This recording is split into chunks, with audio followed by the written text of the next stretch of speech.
I'm gonna look that up, like the statistics of how many people get fired for being honest and open about their mental disorder, because I feel like it's a real issue, and it shouldn't be like that.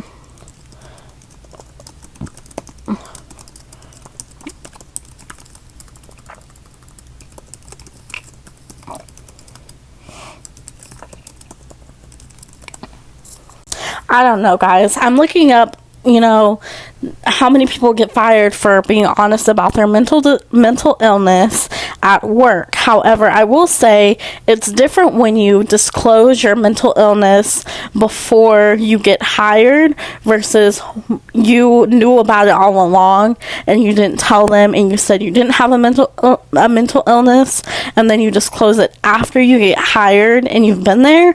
Like, I don't know.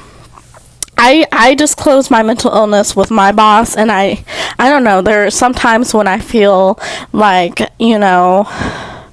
it's not an issue, but then there are some times when I feel like, oh shit, I might get fired today, and it shouldn't be like that at all. I used to think that I would be fine applying for some sort of disability. However, I wouldn't be able to go back to school on disability. There are just other factors. I don't know how much I would get in disability. Will I be able to really support myself and live the way I want to live on disability? And there's so much stigma around disability, and I wish it wasn't, but that's fact. It's crazy that people are being fired for being honest about their mental illness.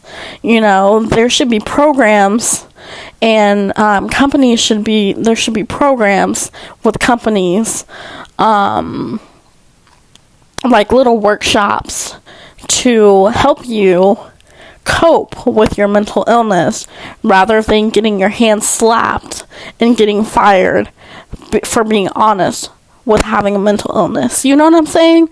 I don't know if that makes any sense, but that's basically what I'm trying to get at.